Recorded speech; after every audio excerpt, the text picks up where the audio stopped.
Delhi NCR में लगातार वायु प्रदूषण बढ़ता जा रहा है। हवा में मिला हुआ जहर लोगों के लिए समस्याएं पैदा कर रहा है और छठ पर्व भी है। तो ऐसे में हम प्रदूषण से खुद को कैसे बचा सकते हैं, खुद को कैसे सेफ रख सकते हैं, आज हम बात करेंगे डॉक्टर समीर भाटी से, जो कि हमें बताएंगे कि पोल्यूशन से खुद को कैसे सुरक्षित रखा जा सकता है, क्योंकि लगातार दिल्ली में वायु प्रदूषण का जो ग्राफ है वो बढ़ता जा रहा है।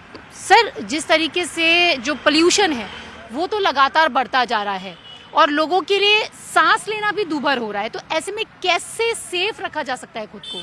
बिल्कुल, देखिए पोल्यूशन में एक चीज़ सबको जानना ज़रूरी है। इसमें PM 2.5 आपने सुना होगा एंड PM 10 पार्टिकल होते हैं। जो PM 10 पार्टिकल है वो तो हम जैसे बात कर रहे हैं कि डस्ट के पार्टिकल्स हो गए, वो बड़े पार्टिकल होते हैं, तो ठीक है, वो आपके लंग्स के अंदर सिर्फ एंटर करके गए। पर जो PM 2.5 है वो इतने ज़्यादा छोटे पार्टिकल होते हैं कि वो लंग्स के थ्रू आपके ब्लड तक पहुंच जाते हैं।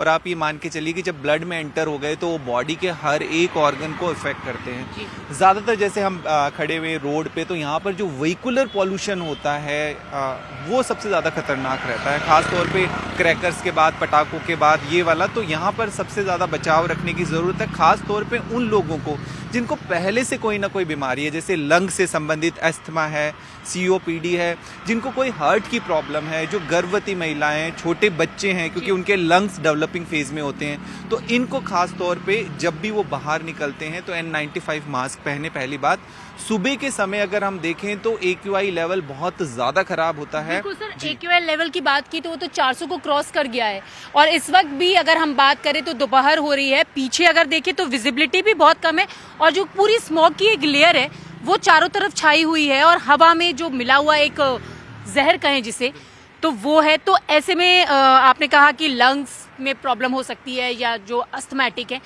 तो हम खुद को सेफ कैसे रख पाए, क्योंकि काम भी करना ज़रूरी है, निकलना भी ज़रूरी है। देखिए, सबसे ज़्यादा ज़रूरी है कि बाहर के इन्वायरमेंट के ऊपर जो भी काम हो रहा है वो तो हो ही रहा है। हमें व्यक्तिगत तौर पे क्या क्या हम कर सकते हैं अपने आप को सेफ रखने के लिए, सुरक्षित रखने के लिए।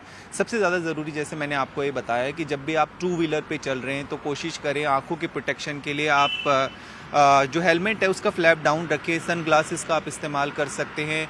स्किन एलर्जीज बहुत ज़्यादा बढ़ जाती है। फेस के प्रोटेक्शन के लिए आप जब भी, जैसे हम बाहर जाते हैं, बाहर के बाद जब घर एंटर करते हैं तो उसके बाद फेस वॉश करें, सनस्क्रीन वगैरह का, मॉइस्चराइज़र का, इसका आप रेगुलर इस्तेमाल करें। सबसे ज़्यादा देखा गया है प्रॉब्लम, लोग इस समय पानी नहीं पीते। हाइड्रेशन ठीक रखना बहुत ज़्यादा ज़रूरी है। इसके अलावा जितना हो सके ग्रीन वेजिटेबल्स का, फ्रूट्स का, इन सब का इस्तेमाल करें। सूप का आप इस्तेमाल करें। आँखों की प्रोटेक्शन के लिए कि आप जब भी बाहर से अंदर जाते हैं तो आईज़ को ठीक तरीके से वॉश करें। आउटडोर के साथ इंडोर पोल्यूशन बहुत ज़्यादा बढ़ जाता है। किचन में आपका एक बाथरूम वगैरह में एग्जॉस्ट फैन होना बहुत ज़्यादा ज़रूरी है ताकि आपका इंडोर पोल्यूशन भी ना बढ़े। बिल्कुल, इंडोर पोल्यूशन ना बढ़े उसके लिए प्लांटेशन करें, पौधे लगाए और बार बार आप कह रहे हैं कि मास्क का इस्तेमाल भी करें। लेकिन अभी छठ पर्व चल रहा है और यमुना की हालत किसी से छिपी हुई नहीं है। तो जो छठ व्रती हैं वो लोग पूजा पाठ करने के लिए यमुना घाट हालांकि बैन किया हुआ है, लेकिन बहुत सारे लोग हैं जो जा रहे हैं।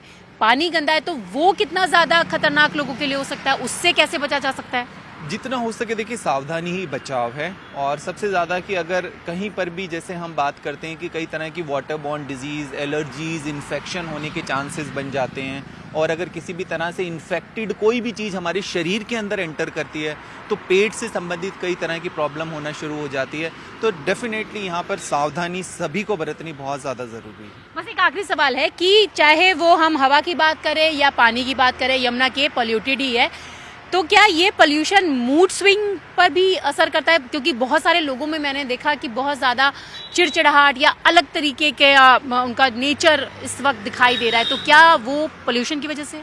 बिल्कुल, देखिए, एक तो जैसे मौसम में बदलाव आ रहा है, सनलाइट भी अभी अगर हम देखें तो 12, 1, 2 बजे के बाद भी दोपहर में भी वो सनलाइट नहीं मिलती, तो विटामिन D लेवल हमारा इस समय कम देखने को मिलता है। सनलाइट नहीं होती तो डेफिनेटली हमारा मूड स्विंग होता है।